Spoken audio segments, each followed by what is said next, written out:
Welcome to our YouTube channel titled Vinyl City Broadcasting, your transit express to rock and roll trivia. I'm Marie, the host of VCB. Today is a special show as we are dedicating it to the late Miss Dora Hall of the Capitals and the late legendary CBS News 8 feature reporter from San Diego, Larry Himmel. We'll tell you more about the Capitals and Larry when I get down into the VCB studio. But Rico wants me to run downtown and pick up something special at our favorite bakery. So I'll see you in a little while.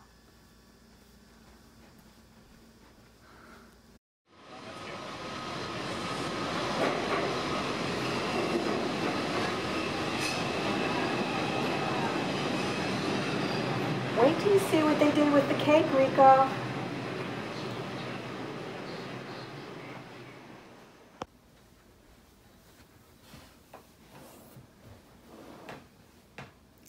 Do you all want to see what it looks like? It's our 10th anniversary cake, meaning it's been 10 years since we met the Capitals for the first time, and it was special. I took a picture of the cake in the fridge, Rico. I sent it to your Instagram page. Go ahead and show it to our audience.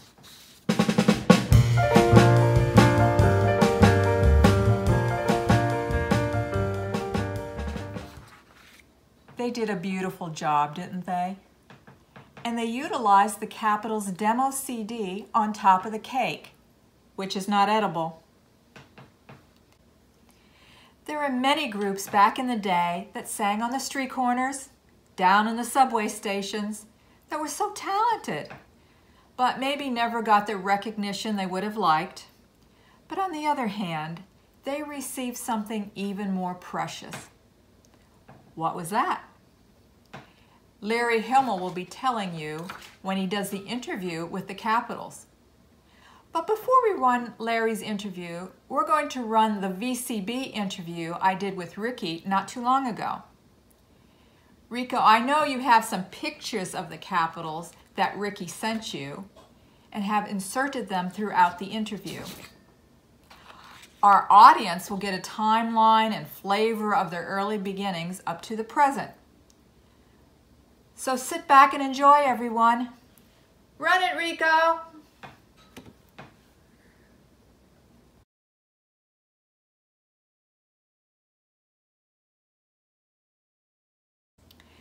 Why don't you start off by telling us a little bit about the Capitals and how you got started, some of your hit records, how you took the name The Capitals, and if you could share some on-the-road experiences.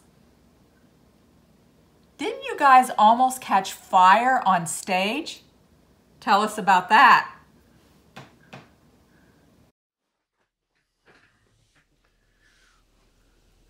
Thank you so much, Marie, for having me on your Vinyl City Broadcasting show.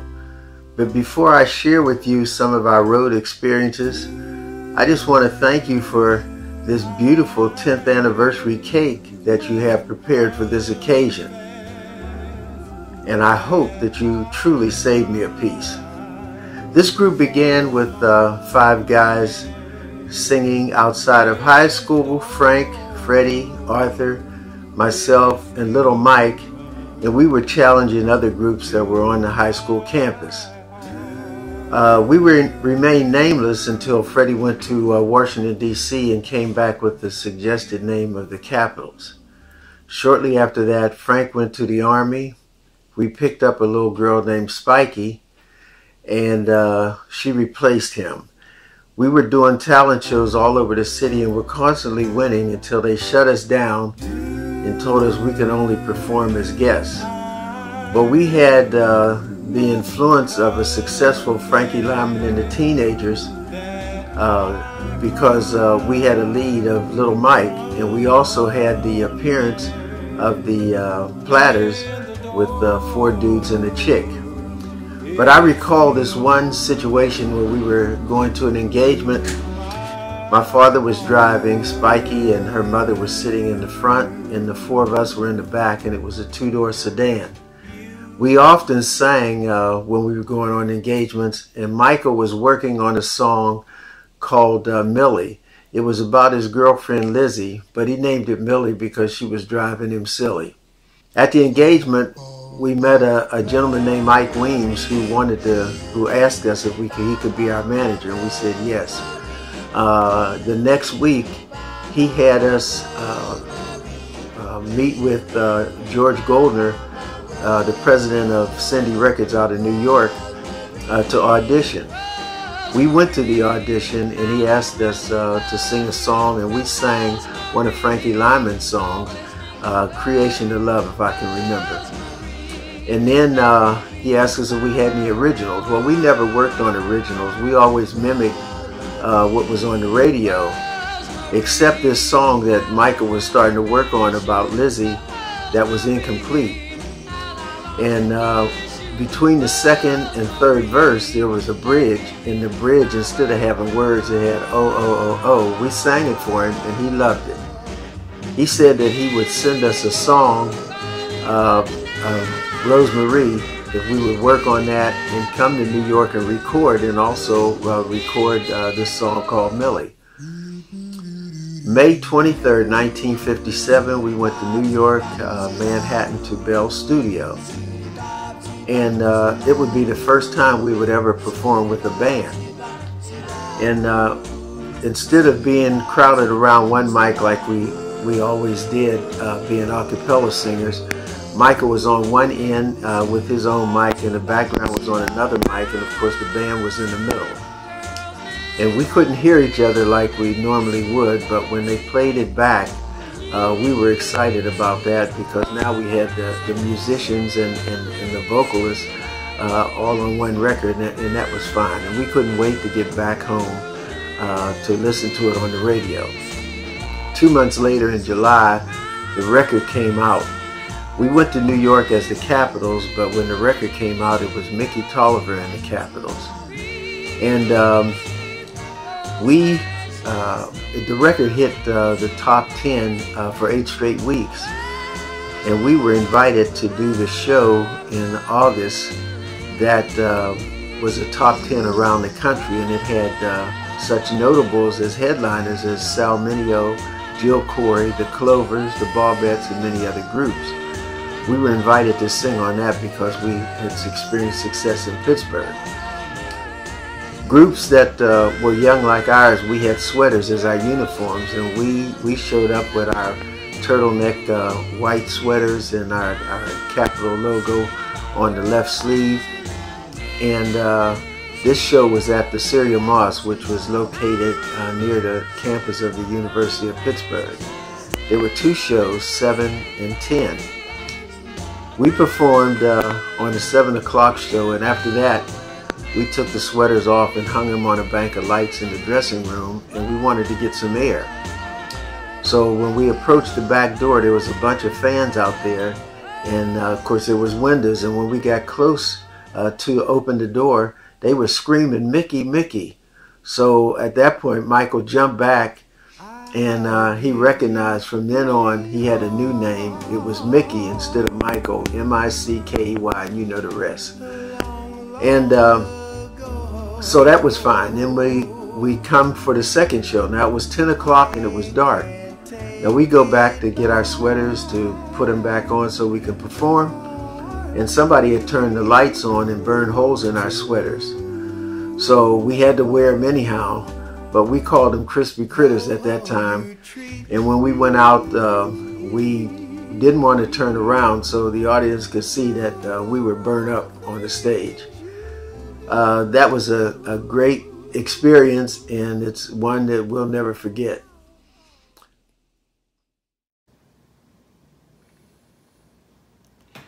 We'll talk about the cake later on, Ricky. Your early history was quite interesting. The teenagers seemed to be a positive influence on your life at that time, and your brother, having a voice like Frankie Lyman, certainly didn't hurt any. I'll bet you guys carried fire extinguishers around with you after that mishap with your sweaters catching on fire. I guess you guys really were the capital crispy critters, at least for that night. Everybody has a New York experience. Why don't you tell us yours? I know you performed at the Apollo. Not too shabby. Everybody who was and is somebody performed at the Apollo. But what's this about a sing-off with Frankie Lyman? And then you guys wanting to take them on in a friendly game of hoops. What was that all about? That show at the Celia Moss, we went on to do a lot of record hops with the famous DJs in Pittsburgh, such notables as Porky Chedwick, Bill Powell, Sir Walter Raleigh, J. Michael, and Al Noble, just to name a few.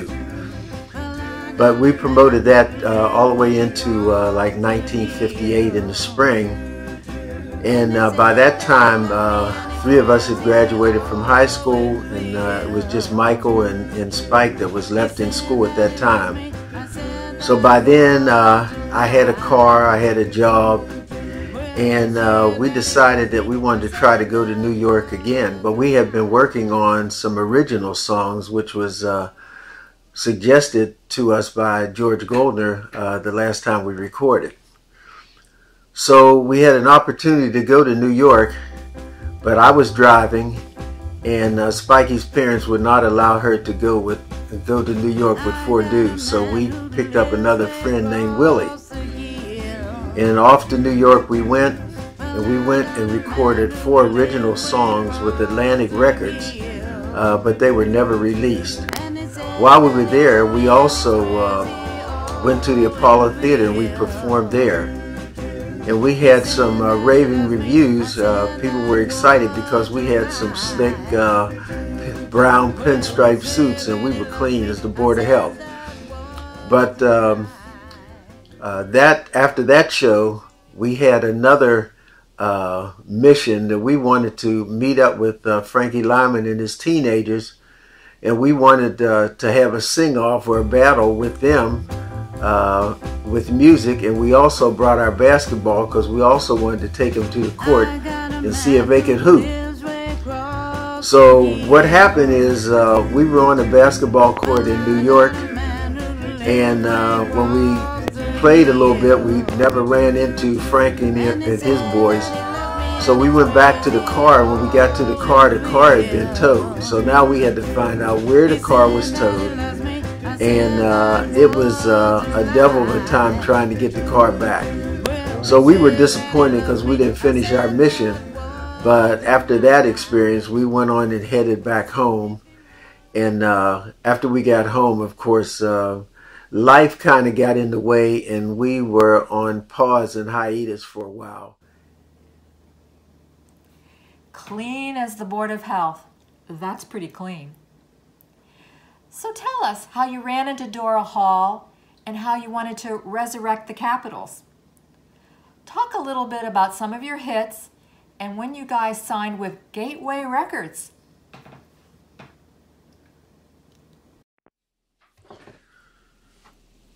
So it wasn't until 1961 when I ran into Spike, and she was singing with a band called the Debonaires, and she was using the stage name of Dora Hall.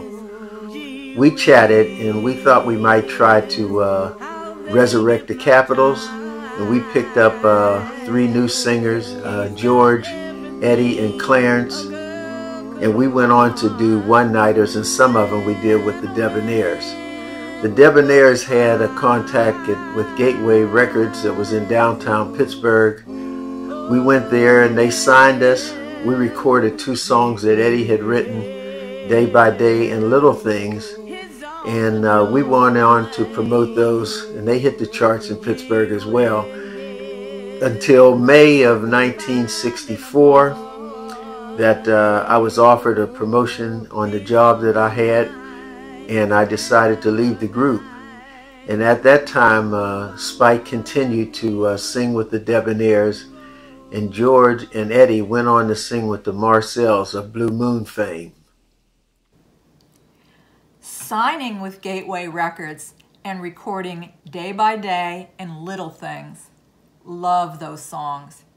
You guys were really in the groove.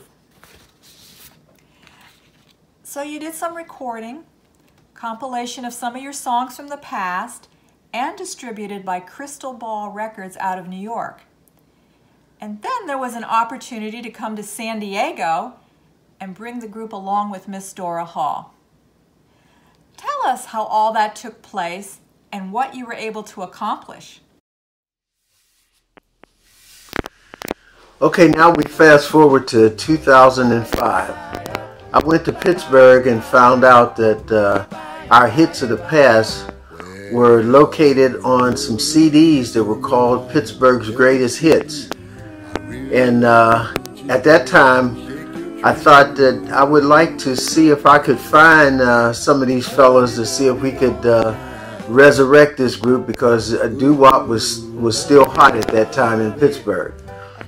So I ran into Spikey's daughter, Ruthie, and she told me that her mother had been singing with a group called Sky's the Limit before relocating to San Diego as a single singer in the nightclubs. I knew where my brother was, and I got Eddie in Pittsburgh and also picked up another singer named Calvin in Pittsburgh as well. This was going to be a difficult venture because we were in 4 different cities, but let's put it together and see how it would work. Well, we did go to Pittsburgh and record at George Hyde Studio in Aspinwall, Pennsylvania. It was a CD which was a compilation of songs that we had sung in the past, some of our original songs, some of our songs that hadn't been released, and also our old hits that I was talking about on these new CDs. So we got together, we recorded, and the recording was published and distributed by Crystal Ball Records out of New York. And we also did a reunion show in the Green Tree Holiday Inn in Pittsburgh, and we sang with the Pure Gold Band. Well, after that, that was 2006. So in 2007, we came to San Diego to promote the record because doo-wop was being heard on the West Coast as well. And while Spunky was there, we did some one-nighters with her. And we also interviewed at San Diego State University with John Phillips on Jazz 88. We also went to Richard James' studio in San Diego, and we did an interview with Larry Himmel. And if I'm not mistaken, Marie, you guys have that interview. Am I right?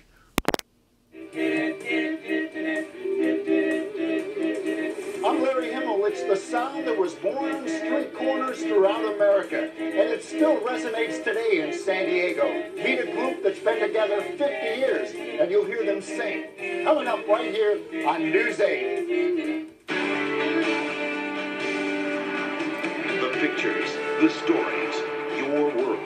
This is News 8 at 5. Tonight, Larry Himmel brings us a story that begins on a street corner in Pittsburgh, Pennsylvania. And it continues 50 years later right here in San Diego. Sing with the streets of my heart. It was a sound born in churches that resonated on the street corners of the city, a cappella harmonizing known as doo-wop.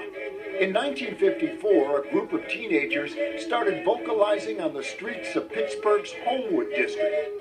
They called themselves the Capitals, and in 1957, the Capitals recorded an up-tempo doo-wop called Rosemary. The song went straight to the top of the Pittsburgh charts. We did shows. Yeah, we did shows, but they were all very local shows, although we did sing in Apollo a couple times too. The group featured 13-year-old Mickey Toliver on vocals. The first time he went out of the stage door and the young ladies were out there and mobbed him. You've never seen such a scared little rabbit. Look at his eyes. The Capitals stayed together until their farewell performance in 1965. 4 years later, Dora Hall moved here and began singing with various vocal groups around town. Last week in San Diego, the group reunited for the first time in over 40 years. We didn't have to re-rehearse or do any of that kind of stuff. We just come and say, and it just fell into place. The reunion was to celebrate their 50th anniversary and their new disc. It's a 50th anniversary disc with songs that we sang back in the day, plus the original songs that we recorded. Man, oh man, the Capitals never enjoyed nationwide success or a lucrative career, but they do have something even more valuable, a 50-year friendship forged in 4-part harmony. Larry Himmel, News 8. He still got it. Beautiful. Oh. Gorgeous. Larry Himmel was terrific. He was a lover of doo-wop, and we didn't have to twist his arm to do the interview. He certainly was a staple here in San Diego for many years, and loved by the community that he did so much for. So why don't you wrap it all up, Ricky T, by giving our audience your final thoughts? Perfect. Well, okay, Marie, I want to thank you and Rico for spending some time with us some 10 years ago in San Diego, and I hope it's not going to be 10 years that we meet again. And I did enjoy singing with the Capitals over all those years, but unfortunately, our time, our different localities, and our circumstances wouldn't allow us to present the brand that the Capitals were used to presenting. But Larry Himmel put it well in the interview you just heard, that we had something more valuable than a lucrative career and nationwide success. What we had was 50 years of friendship embedded in 4-part harmony.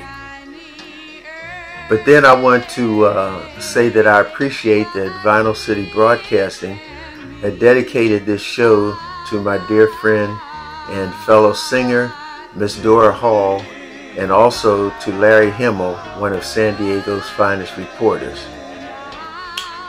But in closing, I want to capitalize, no pun intended, on this beautiful cake that you and Rico have presented for our 10th anniversary celebration.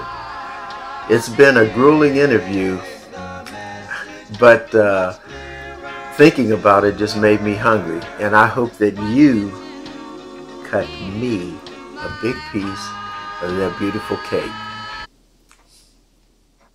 If you want to order the Capitals CD titled The Capitals, 50 Years of Music, just go to our website and click on the store link.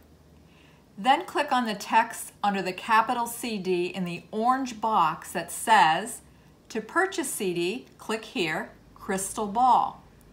This link will take you directly to the Crystal Ball webpage where you can order the CD.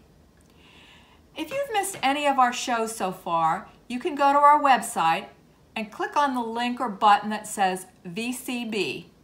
Scroll down, you'll see a number of interviews for your viewing pleasure. There's even a second page with more interviews. And again, Ricky, we want to thank you for taking the time to do this interview with us. It was a lot of fun, with some great stories and trivia that you shared with us. All contact information for Ricky Toliver and Vinyl City Broadcasting will be posted on our last slide. You're going to have to get back out here to get your piece of cake, Ricky. And don't wait another 10 years. It doesn't have that kind of shelf life.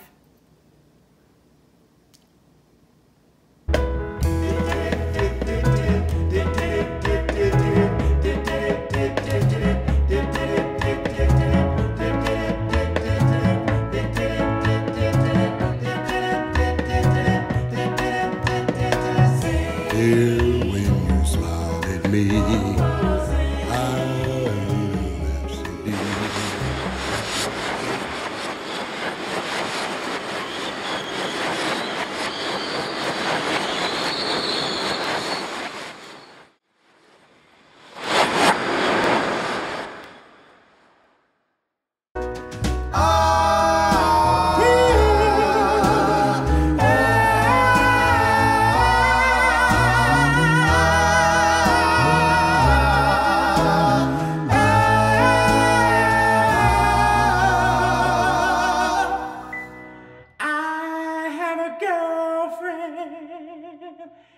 She says I'm the only one.